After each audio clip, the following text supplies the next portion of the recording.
Hey everybody, welcome to the Chief Executive Podcast. I'm Mark Thompson. I have the great privilege in my life to be invited into the boardrooms and basements of the world's greatest CEOs. And what I help people do is get ready for what's next. What's next in your life, your career, your company, how to build that bench for the succession plan, to build an organization that can change the world. And so I was on one of those adventures in Southern California in a rental car, half lost on one sizzling hot morning in a car that didn't have AC that worked. And I was on Sunset Boulevard when I got a call back from a music producer, one of the most epic executives in that business of all time. And I'd never expected to even hear back from him. And he said, if I could be at his house, not his office, at his house in the next few minutes, he'd have a half hour. So I scrambled across town, which is not an easy thing to do in LA. And I met with what is probably the most Grammy-nominated artist and producer in history of all time, with about 80 nominations and more than 24 Grammys. He's got 36 major movie scores to his credit, and one of the few folks that you'll ever meet who's got Grammys, Oscars, Emmys, and even the Grammy Living Legend sitting on his shelf in his Bel Air home, where I met with him. I think he's truly one of the great entrepreneurs, business executives, and most important, humanitarians in his industry of all time. He's Quincy Jones, and he goes by Q, as he quickly reminded me every time I slipped into calling him Quincy or Mr. Jones, or even worse yet, Sir. He invited me there because he wanted to share with me his role of being a producer, artist, and composer, but what he wanted us to hear and feel most in this episode is truly what I describe as his gift for engaging creative, larger-than-life talent to team up for global impact. In other words, as a leader, the job you have is to recruit and develop and promote other leaders. In fact, many of those are more talented, more expert than any of us as a CEO. And I can't think of a more difficult place to deal with those, what could be considered prima donnas, who you really need in your business and your organization, than Hollywood. I mean, how difficult is that, to get people to team up and unleash their best of best performance? Against all odds, Q grew up under the worst circumstances and not only survives, but thrives and transforms what it means to be collaborative at scale in an organization and across an industry, producing one of the best-selling singles of all time, We Are the World, and Michael Jackson's Thriller, one of the best-selling albums in history. Join me for this chat with the air conditioning pitched to its highest level.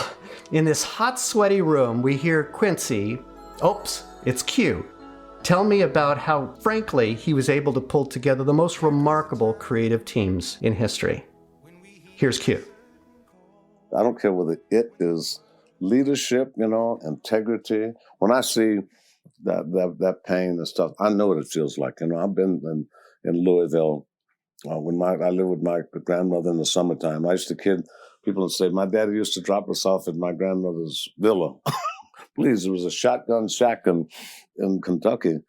And she was coal black, she was a slave, ex-slave. And my brother and I used to go down there, and we had coal oil, no electricity. And so we had the kerosene coal oil lamps and coal stoves. And she'd send us down to the river to get rats. She'd peel the rats and strip them down and cook them with onions and get water out of the backyard well, take the greens and stuff. Man, please, 7 years old, you don't care, Just, they taste good. Not only that, that's all there was to eat, Yeah. It was in the Depression, the rough part of the Depression in a very poor town, poor place. And so I know what they feel, man. You've been there. Oh, please. I know exactly what they feel. And what happens to your mind to try to keep your mind together, to hold it so you can be uplifted and not beaten down and the spirit knocked out of you. Try to make yourself a better person and have some kind of interesting skill that you can teach to one other young person to keep him so he doesn't try to destroy his life. Just one person. Don't get into try to do a whole lot of stuff. Just one person. Number one, start with yourself, Like they said, the best thing to do for poverty is not, poor people is not to become another one, And try to, to try to get your perspective on life together, man. It's hard today. Fly me to the moon. And I met Frank in 1958 in Monaco for a thing for Grace Kelly. He asked us to bring a band from Paris. And we spoke maybe 4 or 5 words, the whole night. And never saw him again. And 6 years later, he calls up, Q, I just heard Basie's record. I'm in Hawaii. How'd you like to come over here and do this record with Basie? I said, is the Pope a Catholic? Now, wasn't that your arrangement of Fly Me to the Moon? Yeah. Now, that's the first record we did together. Wow. Now, I understand that was also the first recording played on the moon. That's right. Buzz Aldrin told me that. He told me that, yeah. I saw him at a party in Sun Valley, and he said when they got out, they put he reached back and put that record on, Yeah, it's amazing. Frank was called. He was excited, and we put it in the show and to Sands, But that's what amazes me is how, the 6 degrees of separation works. When you're producing something and you're dealing with a big name, you're dealing with Michael Jackson, you're dealing with Frank Sinatra, how do you get those people to get their best work out of them? Well, you cannot manipulate it. And that's what I learned a long time ago. And I don't even try. I feel I shouldn't work with anybody I don't love, admire, and respect. And if I do that, it'll pull my interest and pique my interest to the point of where I care enough about them. And because Nadia Boulanger told me a long time ago, when I studied with her in Paris, a person's music can never be any more or less than they are as a human being. And so the human contact, if you have that, boy, we sure had it with Frank, and all the people I work with, except a couple. And you know all of his history. God is bigger than life is, But you also have to understand the reality that he is basically, no matter how bigger than life is, he's a big band singer. He came up when the Tommy Darcy and Artie Shaw and Basie and Duke were the Rolling Stones, These turkeys would sit on the side with Joe Stafford and the Pied Piper and sing and wait till they got tired playing. Ziggy Elman and Buddy Rich and everybody, then they'd get up and play Grab Your Coat and Grab Your Hat, and sit back down.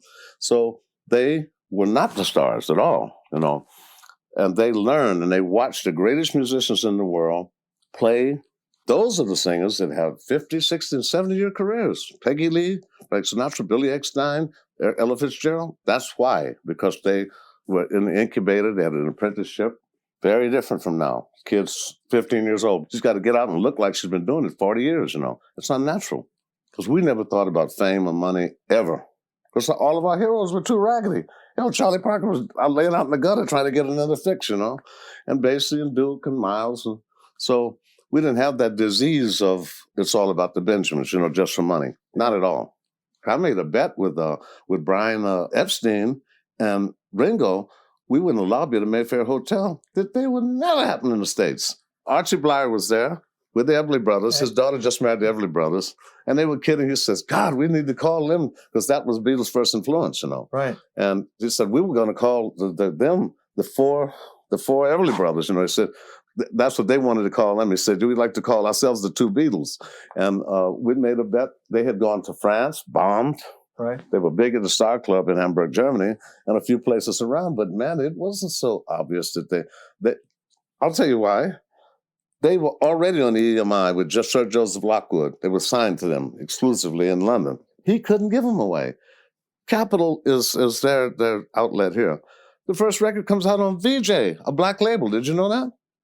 Yes. The first record comes out on VJ, and the second one came out on Swan. It took the fourth single, I think, for their own company to put them out. They didn't even want them, because nobody had ever broken the barrier of the American dominance in pop music, And, man, I'll never forget when I got that call from Lennon from the Warwick Hotel. And I got back home, and B. Mitch Reed on WMCA was after I got back home from England. The Beatles are coming. I said, what is he talking about? The Beatles are coming on WMCA every day. He eventually became a jazz jockey. I said, this man is crazy. They had 50,000 people at the airport. Girls around the block in New York. I could not believe it, man. And then they said, okay, the bet's off. Take me to the Apollo and I'll call the bet off. It was really unbelievable, Before we did Thriller, I did an album with Donna Summer. I had to do her album first. And on her album, I did a song called State of Independence because she's very religious then. It's like we couldn't do anything about Bad Girl and sex or anything then. So I did a song called State of Independence, a very beautiful piece of music. And in the middle, there's a beautiful climax, 16 bars for a choir. And I said to myself, why don't I just get the best singers I ever heard in my life? And I had Michael Jackson, Stevie, Lionel, Dionne Warwick, Criss Cross, James Ingram. I mean, Peggy Lipton, who I was married to then, Diane Kennedy, just the best singers I could find. And that's why they called me to do this 3 years later.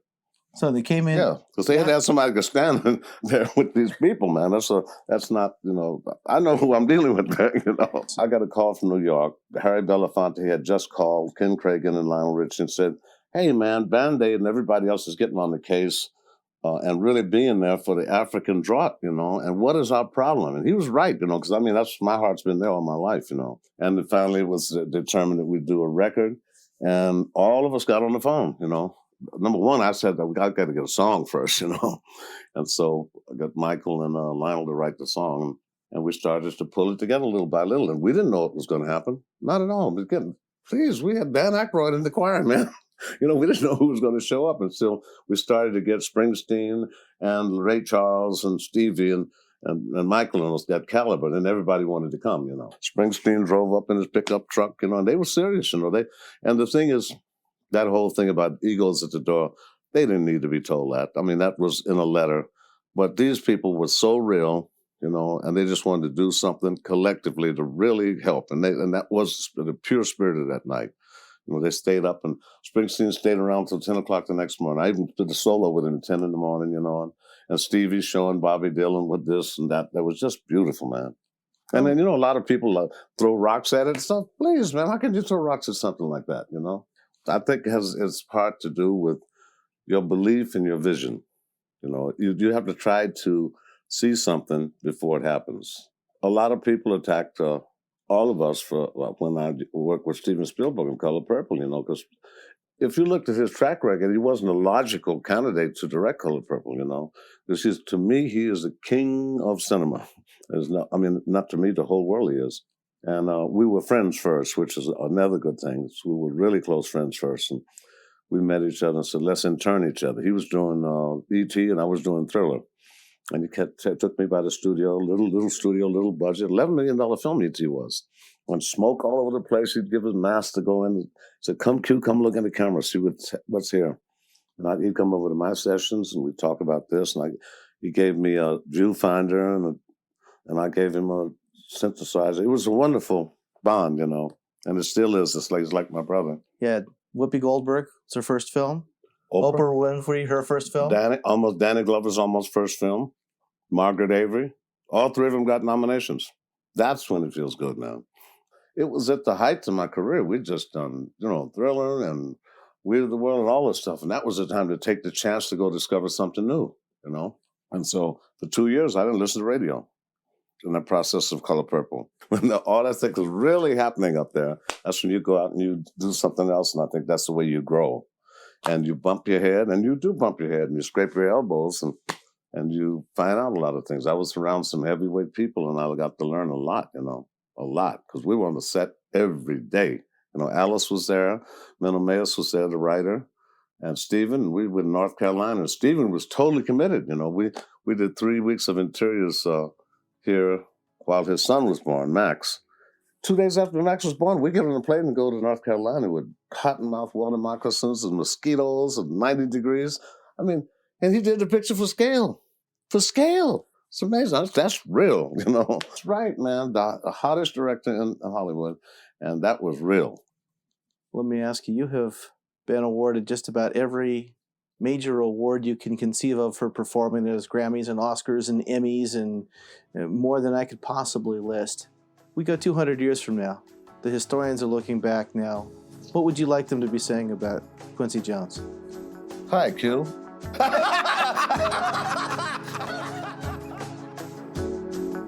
Thanks for listening to the Chief Executive Podcast. I'm Mark Thompson, and please don't forget to like and subscribe for more episodes every week.